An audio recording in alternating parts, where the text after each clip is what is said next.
Karena kalau bicara tentang kesempurnaan, timbul pertanyaan, kenapa kita harus sempurna? Karena Bapa di sorga sempurna, Tuhan Yesus juga sempurna, dan doa Tuhan Yesus untuk kita jadi satu dengan Bapa, satu dengan Anak. Yohanes 17 ayat 21. Supaya semuanya jadi satu juga. Semua Bapak, Ibu, saya dan saudara jadi satu juga. Sama seperti engkau di dalam aku. Sama seperti Bapa dengan Tuhan Yesus. Dan aku pun di dalam engkau. Aku, Tuhan Yesus di dalam Bapa. Supaya mereka itu pun jadi satu di dalam kita. Supaya Bapak, Ibu, saya dan saudara jadi satu dengan kita, yaitu Bapa dan Anak.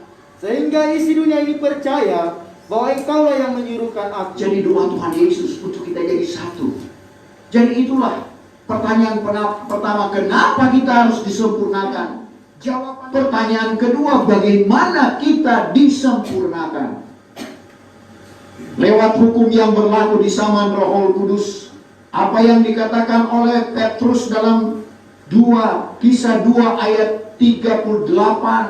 Hendaklah kamu bertobat, berbaptis dengan nama Yesus Kristus akan jalan keampunan dosa, lalu kamu beroleh anugerah Roh Kudus. Jadi kita lihat 3 hal ini yang dijabarkan menjadi 7 tingkat iman yang diawali dengan mendengar firman, percaya dan terima Tuhan Yesus. Itu dasar iman untuk menuju pada kesempurnaan. Setelah mendengar firman, kita percaya dan kita terima Tuhan Yesus, belum cukup. Harus ada penyesalan dan pertobatan. Karena ada orang yang hanya menyesal tapi tidak bertobat. Kita perhatikan kedua murid Yesus, Yudas dan Petrus. Itu 11-12 istilahnya. Yudas menjual Tuhan Yesus, Petrus menyangkal Tuhan. Sama-sama menyesal setelah mereka menyadari bahwa mereka telah melakukan pelanggaran. Mereka telah melakukan kesalahan. Apa yang terjadi? Petrus, penyesalannya disertai dengan pertobatan. Sementara Yudas ada penyesalan tapi tidak disertai dengan pertobatan. Justru dia bunuh diri. Dan dia dikatakan dalam Yahya 17, anak kebinasaan. Untuk itu kita lihat Kisah 3 ayat 19. Sebab itu hendaklah kamu menyesal dan bertobat. Sebab itu hendaklah kamu menyesal dan bertobat. Supaya dosamu dihapuskan. Supaya dosamu diampuni. Supaya dosamu dihapuskan. Jadi ada penyesalan dan ada pertobatan. Dan harus dibuktikan dengan mengeluarkan buah-buah pertobatan. Hasil dari penyesalan dan pertobatan itu ada buah. Ada bukti pertobatan. Matius 3 ayat yang ke-8. Keluarkanlah olehmu buah-buahan yang berpadan dengan tobat. Keluarkanlah olehmu buah-buahan yang berpadan dengan tobat. Jadi penyesalan dan pertobatan itu ada buah, ada hasil. Tadi mungkin kita tukang mabuk, tukang meresahkan kampung, tapi setelah menyesal dan bertobat kita keluarkan buah-buah pertobatan, ada bukti bahwa benar-benar kita telah menjadi anak Tuhan, menjadi terang di dalam dunia ini, dan kita berbuat baik. Saudara, dan ternyata itu pun belum cukup, belum menjamin perbuatan kita yang baik. Karena orang yang menyesal dan bertobat dan mengeluarkan buah-buah pertobatan berarti dia melakukan perbuatan yang baik, bukan perbuatan yang jahat. Tapi sekali lagi, perbuatan yang baik belum cukup, belum menjamin keselamatan bagi kita yang hidup di zaman Roh Kudus. Harus apa? Titus 3 ayat 5 kata Paulus kepada Titus. Ayat yang kelima, yang sudah menyelamatkan kita. Yang sudah menyelamatkan kita. Bukannya dari sebab perbuatan yang kita perbuat di dalam kebenaran. Bukan perbuatan baik yang kita perbuat di dalam kebenaran, melainkan menurut rahmat-Nya, menurut rahmat-Nya, dengan baptisan yang mengadakan kejadian yang baru, baptisan yang mengadakan kejadian yang baru, kelahiran yang baru, seperti kata Tuhan Yesus kepada Nikodemus. dan dengan keadaan baru yang dikerjakan oleh Roh Kudus. Dengan keadaan baru yang dikerjakan oleh Roh Kudus. Jadi kita perhatikan, itu yang harus kita lakukan, kewajiban. Dan Bapak Ibu Saudara, itu pun kalau kita hubungkan dalam pelajaran tabernakel, meskipun sudah dibaptis sesuai dengan firman Tuhan, masuk dan keluar dari dalam air, masih ada ancaman. Kalau kita tidak tingkatkan iman kita tidak akan terukur. Sehingga dalam rahasia Wahyu pasal 11 ayat 1 dan 2, nanti kita akan ikuti nanti, tapi tidak mengapa kita baca ayat itu. Wahyu 11 ayat 1 dan ayat 2. Pertama, maka diberikan kepadaku sejenis bulu pengukur yang seperti tongkat rupanya. Itu berbicara tentang firman Tuhan. Bulu pengukur seperti tongkat rupanya adalah berbicara tentang firman Tuhan yang mengukur. Dengan katanya, bangkitlah dan ukurlah bait Allah. Bait Allah adalah Bapak Ibu saya dan saudara. 1 Korintus 3 ayat 16. Dan tempat korban, dan segala orang yang sembahyang di dalamnya orang itu. yang sembahyang di dalamnya itu. Dan biarkanlah halaman yang di luar bait Allah itu, Biarkanlah halaman di luar bait Allah itu jangan diukur dia, jangan diukur, tidak akan terukur. karena sudah diberikan kepada orang kafir. Dan negeri yang kudus itu akan dipijatnya 42 bulan. Masuk pada zaman antikris 42 bulan. Atau 3,5 tahun, atau 1260 hari. Jadi kita perhatikan, belum cukup meskipun sesuai dengan firman Tuhan. Sebab itu hukum yang berlaku bertobat, berbaptis dengan nama Yesus Kristus akan jalan keampunan dosa, lalu beroleh anugerah Roh Kudus. Setelah kita dibaptis, kita berusaha supaya kita dibaptis dengan Roh Kudus, supaya sempurna kelahiran kita. Lahir baru daripada air dan roh. Seperti yang dikatakan oleh Tuhan Yesus kepada Nikodemus. Nikodemus pikir dia harus masuk ke dalam rahim saya yang sudah rambut putih ini. Bagaimana mau masuk ke dalam rahim ibu, lalu diperanakkan pula. Padahal yang Tuhan maksud adalah diperanakkan daripada air adalah baptisan air, diperanakkan daripada roh adalah baptisan roh. Tidak mengapa kita baca di Yohanes 3 ayat 3, ayat 5 dan ayat 7 3 kali. Yang Tuhan ketiga, Yesus mengatakan. maka Yesus pun menjawab serta berkata kepadanya, Yesus menjawab serta berkata kepada Nikodemus, sesungguh-sungguhnya aku berkata kepadamu, sesungguh-sungguhnya aku berkata kepadamu, jikalau seorang tidak diperanakan pula, kalau tidak diperanakkan pula, tidak dapat ia melihat kerajaan Allah. tidak dapat melihat. Ayat 4 tidak mengapa kita baca. 4. Maka kata Nikodemus kepadanya, Nikodemus berkata kepada Tuhan Yesus, bagaimanakah orang dapat diperanakan pada masa tuanya? bagaimana orang mau dilahirkan, diperanakan pada masa tuanya?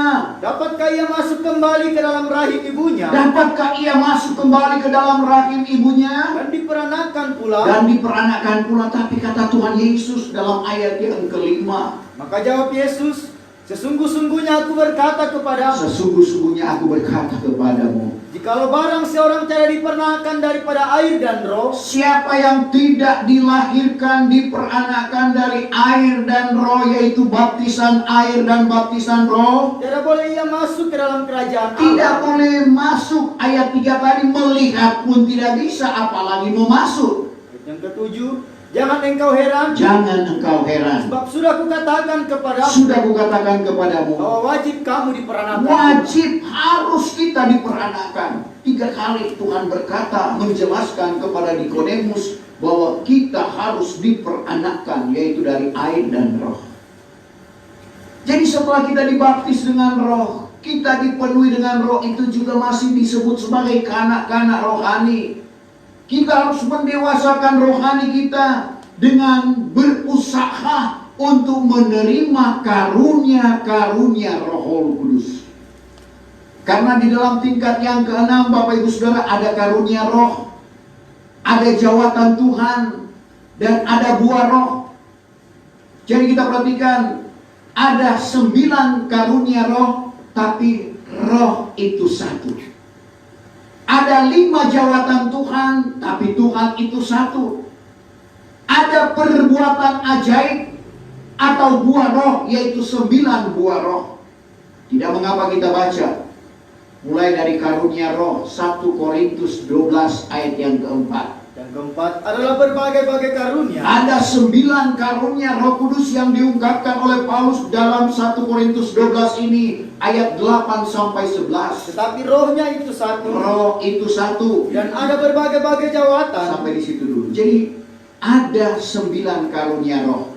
Karunia perkataan hikmat, karunia perkataan marifat, karunia membedakan segala roh, yang disebut sebagai kehidupan gereja pengantin. Ada karunia iman, karunia mujizat, dan karunia kesembuhan. Itu disebut pergerakan gereja pengantin.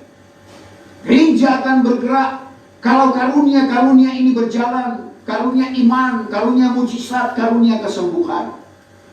Dan bagian yang ketiga, karunia lidah atau bahasa roh. Karunia lidah yang diartikan dan karunia nubuatan itu merupakan pernafasan.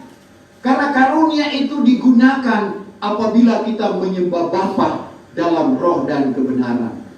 Sehingga kita hidup, bergerak, dan bernafas. Kalau karunia-karunia ini dimiliki oleh kita semua hamba Tuhan dan sidang jemaat.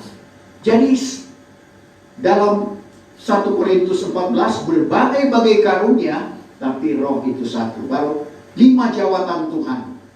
Ayat 5. Kelima, dan ada berbagai-bagai jawatan. Karunia-karunia Roh Kudus akan menentukan jawatan apa yang Tuhan percayakan kalau kita sampai pada kegerakan rohani yang besar. Tetapi Tuhannya itu satu. Tuhan satu. 5 jawatan Tuhan. Efesus 4 ayat 11-12. Rasul, nabi, penginjil, gembala, dan guru agama. Kalau kita tekun, Bapak Ibu Saudara, bukan saja hamba Tuhan, sidang jemaat juga Tuhan persiapkan. Kita merupakan kader-kadernya Tuhan. Kalau kita merebut karunia-karunia, dan akhirnya karunia itu menentukan jawatan. Kalau dia penuh atau semua karunia dia miliki, tidak menutup kemungkinan dia menjadi rasul. Karena ada 12 rasul. Inti sebagaimana 12 rasul gereja hujan awal, begitu juga 12 rasul gereja hujan akhir. Lalu sampai kita menjadi manusia yang ajaib. Kalau kita mengeluarkan perbuatan ajaib, buah roh itu perbuatan ajaib. Buah roh berbeda dengan perbuatan baik. Perbuatan baik itu dikeluarkan oleh kemampuan seseorang. Dia tidak percaya kepada Tuhan juga bisa berbuat baik. Jadi kita perhatikan beda perbuatan baik dan buah roh. Sebab itu dalam ayat yang ke-6 1 Korintus 4, Paulus tidak bilang buah roh, tapi dia bilang perbuatan ajaib. Yang ke-6, dan ada berbagai-bagai perbuatan ajaib. Ada 9 perbuatan ajaib, yaitu buah roh dalam Galati 5 ayat 22-23. Tetapi Allah itu juga yang mengerjakan segala hal itu di dalam sekalian. Allah yang mengerjakan lewat Roh Kudus, bukan kemampuan kita. Dalam Galati 5 ayat 22-23 sekali lagi, ada 9 buah roh yang disebut Paulus tadi adalah perbuatan ajaib.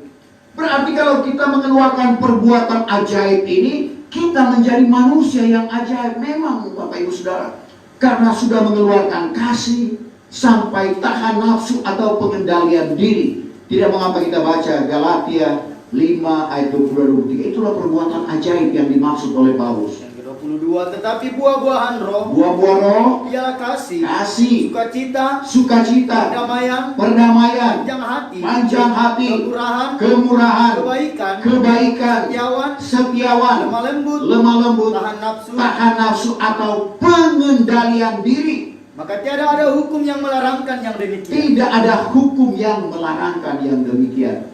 Jadi inilah cara kita untuk sampai pada kesempurnaan. Itulah jawaban dari pertanyaan, bagaimana kita disempurnakan? Dan pertanyaan yang ketiga, kapan kita akan disempurnakan? Kita sudah berada pada meterai keempat sekarang. Di ujung meterai keempat ini terjadi kegerakan rohani yang besar yang akan membawa gereja sempurna roh, jiwa, dan tubuh. Setelah sempurna sama dengan Kristus, Efesus 4 ayat yang ke-13.